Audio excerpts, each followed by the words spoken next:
तो चलिए दोस्तों, इस वीडियो में हम बेसिकली 3 कंपनीज़ को ही डिस्कस करेंगे। तो सबसे पहली कंपनी आपके सामने है दोस्तों, मान्यवर कह लो या वेदांत फैशन कह लो, एक ही बात है। तो देखिए दोस्तों, ये एक प्रीमियम सेगमेंट रिटेल कंपनी है, एक B2C कंपनी है, और B2C कंपनी ही आपके पोर्टफोलियो में ज़्यादा से ज़्यादा होनी चाहिए। लेकिन दोस्तों अगर बात की जाए, ये कंपनी रिसेंट लिस्टेड है, हाल ही में कंपनी लिस्ट हुई है। और अगर कंपनी की लिस्टिंग की बात की जाए तो कंपनी की लिस्टिंग आपको जो है 18 फरवरी 2022 को दिखाई देगी, यानी 1 साल सवा साल आप मानकर चल सकते हो। तो सवा साल में कंपनी ने जो है मात्र 34% के रिटर्न्स दिए हैं। तो कंसिस्टेंसी भी इतनी ज़्यादा नहीं है वैसे, लेकिन अगर इसकी आप सेल्स ग्रोथ, प्रॉफिट ग्रोथ देखोगे तो उसमें थोड़ा कंसिस्टेंसी दिखाई देती है, जो कि थोड़ा ग्राफ में मिसिंग है। तो अगर दोस्तों इस कंपनी की बात करें तो कंपनी जो है men's occasion wear, women's occasion wear, celebration wear आप बोल सकते हो, उसमें कंपनी डील करती है। तो शादियों का जो समारोह है या वेडिंग सेलिब्रेशन की अगर बात की जाए तो इंडिया में बहुत बड़ा मार्केट इसमें देखने को मिलता है दोस्तों। और जो शादियों में अंधाधुंध खर्च किया जाता है, तो जब बात आती है शादियों में खर्च करने की तो डेफिनेटली हम जो है ब्रांड की तरफ जाना ज़्यादा पसंद करेंगे। तो ब्रांड में वेडिंग ओकेजन सेलिब्रेशन वियर में अगर नाम आता है तो वो वेदांत फैशन का ही सबसे पहले आता है। तो अगर उस पर्सपेक्टिव से देखा जाए तो एक टाइटन और दूसरा मान्यवर, ये 2 कंपनी तो शायद आपके पोर्टफोलियो में होनी चाहिए, बाकी कोई रिकमेंडेशन नहीं है। ज्वेलरी मैरिज के लिए एसेंशियल होती है, और जो है जो वियरिंग होती है वो भी एसेंशियल होती है। तो अगर बात की जाए तो उस पर्सपेक्टिव से दोनों कंपनी आपके पोर्टफोलियो में होनी चाहिए। तो बिल्कुल ज़्यादा टाइम वेस्ट ना करते हुए थोड़ा इसके जो है सेल्स ग्रोथ, प्रॉफिट ग्रोथ देख लेते हैं। तो उससे पहले दोस्तों मैं आपको एक बार शेयर होल्डिंग पैटर्न दिखाना चाहूँगा। तो अगर आपकी कंपनी बाज़ार में लिस्टेड है, आपको बाज़ार में लिस्टेड रखनी है, तो आपको जो है अपनी कंपनी का सिर्फ 75% ही स्टेक अपने पास आप रख सकते हो, बाकी का स्टेक आपको पब्लिक करना पड़ेगा। तो वो आप 2 साल 3 साल के अंदर अंदर कभी भी कर सकते हो। तो कंपनी ने अपना 75% स्टेक अपने पास रखा, बाकी पब्लिक कर दिया है, यहाँ पर आप देख सकते हो। और अगर यहाँ पर देखो पब्लिक करते ही माल किसने उठाया है, तो माल आप देख सकते हो डीआईज ने उठाया है सबसे ज़्यादा। हालांकि थोड़ा बहुत पब्लिक ने भी उठाया है, पब्लिक ने भी अपना स्टेक बढ़ाया है, यहाँ पर देख सकते हो। लेकिन अगर सबसे ज़्यादा देखें तो डीआई ने, एफआई ने भी उठाया है, और डीआई ने सबसे ज़्यादा उठाया है। तो मेजर स्टेक जो है काफ़ी अभी भी स्ट्रॉन्ग हैंड्स में नज़र आता है। मात्र 3% का जो है स्टेक जो है वीक हैंड्स में नज़र आता है। तो देखिए दोस्तों, अगर बात की जाए फ्री फ्लोट की, एक चीज़ होती है फ्री फ्लोट, तो यहाँ पर फ्री फ्लोट आपको ज़्यादा देखने को नहीं मिलेगा। क्योंकि देखिए दोस्तों, अगर जिस स्टॉक में पब्लिक ज़्यादा घुसी पड़ी रहती है वहाँ पर स्टेबिलिटी थोड़ा आपको कम देखने को मिलेगी, क्योंकि हर प्राइस पे कोई ना कोई बेचने आ जाएगा, थोड़ा सा भी प्राइस बढ़ेगा घटेगा, कोई थोड़ा सा भी कुछ ना कुछ फियर होगा। क्योंकि पब्लिक जो है बहुत जल्दी डर जाते हैं दोस्तों। रिटेल इन्वेस्टर की अगर बात की जाए तो वो डर कर जो है पैनिक सेलिंग जल्दी कर लेते हैं और बाय भी जल्दी कर लेते हैं। तो दोनों में आपको वोलेटिलिटी थोड़ा ज़्यादा देखने को मिलेगी। लेकिन यहाँ पर जो है पब्लिक का स्टेक बिल्कुल कम है, तो थोड़ा सा स्टेबिलिटी आपको ज़्यादा देखने को मिलेगी। एक बार यहाँ भी देखना चाहो देख सकते हो दोस्तों, कंपनी के पास आरओई के साथ साथ, आरओई तो हेल्दी है ही, साथ में कंपनी के पास प्रॉफिट ग्रोथ, सेल्स ग्रोथ दोनों डबल डिजिट में दिखाई दे रहे हैं। हालांकि सेल्स ग्रोथ थोड़ा सा कम आपको दिखाई दे रही है। तो देख सकते हो दोस्तों, अगर वाई ऑन वाई बेसिस पे बात करें आप, नेट प्रॉफिट यहाँ पर देख सकते हो, कंसिस्टेंसी अच्छी है। थोड़ा सा डेटा अवेलेबल है क्योंकि रिसेंट लिस्टेड कंपनी है, थोड़ा सा जो है प्रॉफिट गिर चुका है। और अगर सेल्स की बात करें तो सेल्स में भी आपको कंसिस्टेंसी दिखाई देगी, तो सेल्स भी थोड़ी सी गिर चुकी है। त्योहारी सीजन नहीं था दोस्तों, समझने की कोशिश कीजिए, कोई खास बात नहीं। लेकिन यहाँ पर आप जो है नेट प्रॉफिट देख सकते हो क्यू ऑन क्यू बेसिस पे बिल्कुल कैंपस की तरह आपको दिखाई देगा। वही 12वां महीना, वही सर्दियों का सीजन। तो सर्दियों के सीजन में वो त्योहारी सीजन होता है दोस्तों। अब आगे अगर बात की जाए अक्टूबर, नवंबर और दिसंबर में, ये तो है त्योहारी सीजन है। इसमें जो है ओकेजन काफ़ी होंगे, शादियाँ काफ़ी, शादियों की जो डेट है वो काफ़ी, वेडिंग डेट है वो काफ़ी पड़ने वाली है। तो उस वजह से कंपनी को काफ़ी अच्छा प्रॉफिट्स देखने को मिलता है, काफ़ी अच्छी top line bottom line company की बढ़ती है। तो इसी तरह अब की बार भी ये आपको सेम दिखाई देगा। तो शायद ये भाव आपको जो है दिसंबर के बाद ना मिले। तो कैंपस में भी बिल्कुल ऐसे ही हमें देखने को मिला है, चाहे सेल्स देखो चाहे प्रॉफिट देखो, बिल्कुल कैंपस में भी ये ही 2 बड़ी बड़ी बिल्डिंग थी। तो कैंपस की तरह ये भी एक सर्दियों की कंपनी आप मानकर चल सकते हो। तो ये क्वार्टर जो है इसका काफ़ी अच्छा आता है। और सबसे इम्पोर्टेंट बात दोस्तों, ये अपने 5 ईयर के मीडियन पीई के नीचे ट्रेड कर रहा है। अगर इसका करंट पीई देखें हम तो 70 दिखाई देगा, और 5 ईयर का मीडियन पीई देखें तो 82.8 83 आप मानकर चल सकते हो। तो किसी भी स्टॉक में घुसने का सबसे अच्छा समय है जब वो अपने 5 ईयर 10 ईयर के मीडियन पीई के नीचे ट्रेड कर रहा हो, तो काफ़ी अच्छा समय है घुसने का। तो देखिए दोस्तों, अगर टेक्निकल्स की बात की जाए तो आप देख सकते हो यहाँ पर जो है अब वही अपने प्रीवियस सपोर्ट लेवल जो इसका था 1220 के आसपास का, यहीं से इसमें सपोर्ट देखने को मिलता है। तो उससे तो थोड़ा नीचे आ चुका है, 1215 के आसपास आ चुका है। तो 1200 के आसपास ये सपोर्ट लेता है, 1206 कह सकते हो आप, 1205 1206 के आसपास सपोर्ट इसका मानकर चल सकते हो। पूरा 1200 मानकर चल सकते हो, कोई खास बात नहीं है। लेकिन अगर नीचे की बात करें तो नीचे जो है इसका बिल्कुल 1100 का जो लेवल है, 1100 का लेवल इसने पीछे टच किया था, तो चला तो उससे भी नीचे गया था। बाकी 1200 से नीचे तो करंटली तो नहीं जाता है।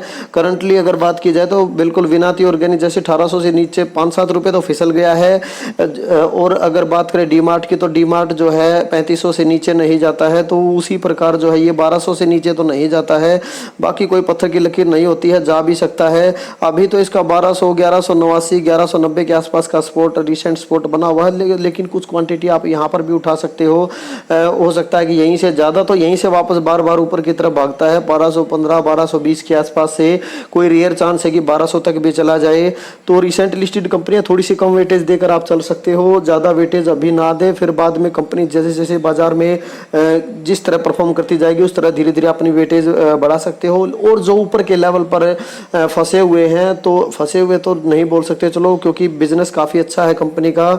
जो ऊपर के लेवल पर इन्वेस्टेड है तो वो वेट एंड वॉच कर सकते हैं, बिल्कुल भी पैनिक सेलिंग ना करें। बिजनेस काफ़ी अच्छा है, बिल्कुल यहाँ पर आपको जो है अच्छे रिटर्न्स देखने को मिल सकते हैं। बाकी कोई गारंटी नहीं होती स्टॉक मार्केट में रिटर्न्स की। नेक्स्ट कंपनी है दोस्तों ट्यूब इन्वेस्टमेंट ऑफ इंडिया। तो अगर इस कंपनी की बात की जाए तो ये भी कंपनी एक मार्केट लीडर कंपनी कही जा सकती है।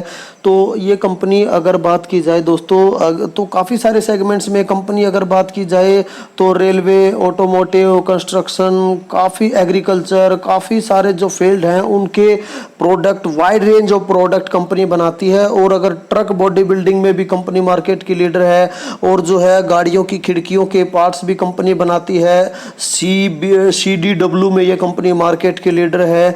और कंपनी जो हरक्यूलिस साइकिल है, तो साइकिल बनाने में भी कंपनी का 17% का मार्केट शेयर जो है एंजॉय करती है रिटेल में। तो काफ़ी सारे सेगमेंट्स में कंपनी मार्केट की लीडर है। और कंपनी की अगर लिस्टिंग की बात की जाए, आप यहाँ पर देख सकते हो, तो कंपनी की लिस्टिंग 2017 से, एक्चुअली ये कंपनी जो है TI फाइनेंशियल होल्डिंग्स कंपनी जो थी उससे डीमर्ज होकर बनी है। जो अब जो पहले जो है चोलामंडलम फाइनेंशियल होल्डिंग कंपनी के नाम से जानी जाती थी, तो उससे जो है डीमर्ज होकर ये कंपनी बनी है। तो अगर लिस्टिंग की बात करें तो 6 साल के आसपास जो है वो हो चुके हैं। लेकिन आप रिटर्न्स देखिए, यहाँ पर काफ़ी मल्टीबैगर रिटर्न्स, 1000% के रिटर्न्स कंपनी ने 6 साल में प्रोवाइड किए हैं। तो काफ़ी मल्टीबैगर रिटर्न्स दिए हैं। FI ड्रिवन स्टॉक है ये एक्चुअली। KEI की बात करो, VBL की बात करो, TI इंडिया की बात करो, तो FI ड्रिवन स्टॉक कहे जा सकते हैं। इनमें जो है प्रमोटर्स के बाद मेजर स्टेक जो है वो FIs के पास है। तो FI ड्रिवन स्टॉक इनको बोल सकते हैं। यहाँ पर आप जो है कंपनी की प्रॉफिट ग्रोथ जो है देख सकते हो, पहले थोड़ा सा अटकी हुई थी, अब थोड़ा कंसिस्टेंसी के साथ कुछ ज़्यादा ही बढ़ रही है। और अगर बात की जाए, पहले सेल्स भी इसी तरह अटकी हुई थी, लेकिन अब थोड़ा सा बढ़ रही है, ऊंची ऊंची बिल्डिंग दिखाई दे रही हैं। और अगर बात करें Y-on-Y basis, sorry Q-on-Q basis पे, तो Q-on-Q बेसिस पे पहले कंसिस्टेंसी के साथ बढ़ी, फिर थोड़ा गिरी, फिर कंसिस्टेंसी के साथ बढ़ी, अब थोड़ी गिरी। तो वही शेयर प्राइस में फ्लक्चुएशन दिखाई दे रहा है। सेल्स में थोड़ा कंसिस्टेंसी आपको अच्छी दिखाई दे रही है।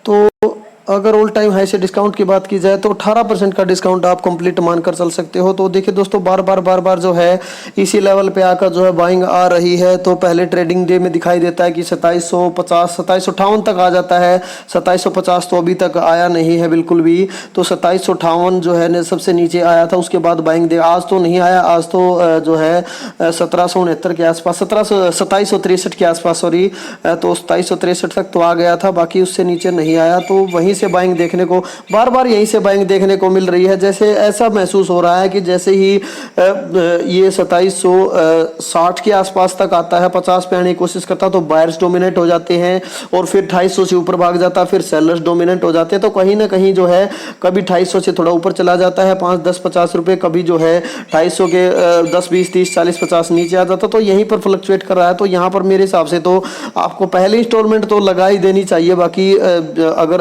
लमसम या बक बाइंग के लिए लेवल अच्छा ना समझो तो फिर उसके बाद अगर आपको मिल जाता है ये 2750 के आसपास है, तो चलो 2750 के तो वैसे भी नज़दीक ही है। अगर नेक्स्ट स्पॉट यहाँ पर देखें हम, तो नेक्स्ट स्पॉट आपको जो है थोड़ा सा नीचे चलें तो नीचे आपको जो है 2500 के आसपास का जो है इसका मेजर स्पॉट आपको दिखाई देगा।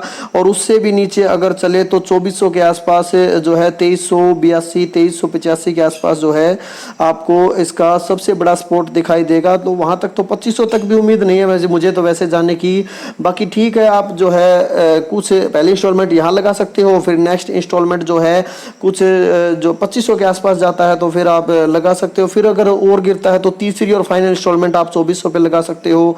बाकी आप अपनी रिसर्च के हिसाब से काम करें, क्योंकि ऐसे स्टॉक्स में मोमेंटम स्टॉक्स में, ये मोमेंटम स्टॉक्स है दोस्तों, इनमें थोड़ा डिस्काउंट कम ही मिलता है। तो अगर मेरी पर्सनल राय मानो तो 50% मेरे हिसाब से तो आपको यहीं बाई कर लेना चाहिए। बाकी 50% के लिए आप वेट कर सकते हो, 2 इंस्टॉलमेंट में लगा सकते हो। मेरा कहने का मतलब ये है, एक इंस्टॉलमेंट यहाँ लगा दो 50% की और 50% लगा दो 2500 पे अगर मिलता है तो, नहीं तो फिर आप अपनी रिसर्च के हिसाब से ही काम करें। तो नेक्स्ट कंपनी का नाम है दोस्तों पीआई इंडस्ट्रीज। कुछ ये भी गिरने की कोशिश कर रहा है टीआई इंडिया की तरह ही। तो और अदर केमिकल कंपनी की तरह इसमें इतना डिस्काउंट देखने को नहीं मिलेगा, क्योंकि इसका रिजल्ट काफ़ी रोबस्ट था। एग्रो केमिकल में कंपनी मार्केट कैप के हिसाब से लीडर बन चुकी है। तो और फार्मा में भी इन्वेस्टमेंट कंपनी कर चुकी है। फार्मा का सेगमेंट भी अब इसके रिजल्ट में आपको देखने को मिलेगा। अगर कंपनी की लिस्टिंग की बात की जाए तो 17 जून 2011 से कंपनी बाजार में लिस्टेड है। तो कंपनी को मोटा मोटी 12 साल मानकर आप चल सकते हो। 12 साल बाजार में हो चुके हैं और 4893% के काफ़ी अच्छे रिटर्न्स कंपनी ने दिए हैं। और चार्ट में थोड़ा सा कंसिस्टेंसी भी दिखाई दे रही है, वैसे इतनी ज़्यादा तो नहीं है, लेकिन जो है कमोडिटी केमिकल्स होते हैं दोस्तों, इनमें थोड़ा सा कंसिस्टेंसी आपको कम ही मिलेगी। चाहे सुमिटोमो केमिकल्स की बात करो, चाहे यूपीएल की बात करो, चाहे पीआई इंडस्ट्रीज की बात, चाहे दीपक नाइट्राइट की बात करो, कमोडिटी केमिकल्स होते हैं दोस्तों, इनमें थोड़ा सा अप्स एंड डाउन्स आपको ज़्यादा देखने को मिलते हैं। ये स्पेशलिटी केमिकल्स नहीं है। तो देखिए दोस्तों, स्टॉक जो है अपने 5 ईयर के मीडियन पी के नीचे ट्रेड कर रहा है। तो हमने कल भी इसको डिस्कस किया था, यही बात हमने डिस्कस की थी, तो दोबारा से फिर डिस्कस कर रहे हैं। तो देखिए इसका जो करंट पी है वो 41 का है और 5 ईयर का मीडियन पी 47 का है।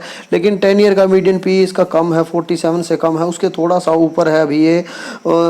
थोड़ा सा अगर 3500 के आसपास आ जाता है तो उससे नीचे ट्रेड करने लगेगा। लेकिन अभी 5 ईयर के मीडियन पी के नीचे है और डिस्काउंट भी इसमें थोड़ा सा कम ही है, केवल 8% का ही डिस्काउंट देखने को मिलेगा आपको ऑल टाइम हाई से। और अगर 3500 के आसपास आ जाता है तो आपको 12% का डिस्काउंट देखने को मिलेगा। तो अगर आप 1-2 क्वांटिटी यहाँ लेना चाहो तो ले सकते हो। बाकी इसको आप ट्रैक करते रहे, घूरते रहे। अगर थोड़ा बहुत नीचे गिरता है तो 1-1 2-2 क्वांटिटी के रूप में बाई करें, ज़्यादा मात्रा में अभी बाई ना करें। हाँ, टीआई इंडिया में थोड़ा सा 50% आप लगाकर चल सकते हो, क्योंकि 18% का डिस्काउंट है। और वेदांत फैशन में भी काफ़ी अच्छा, वो तो अगर उसमें थोड़ी ज़्यादा बाइंग भी आप कर सकते हो, लेकिन वो रिसेंट लिस्टेड कंपनी है, थोड़ी सी कम वेटेज देकर चले। ये काफ़ी पुरानी कंपनी है। अगर टीआई इंडिया की बात करो, पीआई इंडस्ट्रीज तो वैसे भी काफ़ी पुरानी कंपनी है, very essential chemical agro chemical से कंपनी बिलोंग करती है और अब तो मार्केट की लीडर भी बन चुकी है। तो कंसिडर कर सकते हो आप इसको। अभी तो 1-2-4 क्वांटिटी बाई करने का ही लेवल है, बाकी लमसम या जो है ये नहीं बोल सकते कि अगर हो 3 इंस्टॉलमेंट में करके लगाना चाहो तो पहले इंस्टॉलमेंट आप यहाँ पर लगा सकते हो, दूसरी अगर 3500 के आसपास मिलता है तो वहाँ लगा सकते हो, और तीसरी के लिए आगे के लेवल से डिस्कस कर लेंगे जिस हिसाब से गिरेगा। बाकी टेक्निकल से देखने का कोई फ़ायदा है नहीं, वैसे शायद मैंने दिखा दिए होंगे कल के वीडियो में। तो वीडियो को ज़्यादा लंबा न खींचते हुए यहीं पर एंड करना चाहेंगे। ओके, थैंक यू दोस्तों।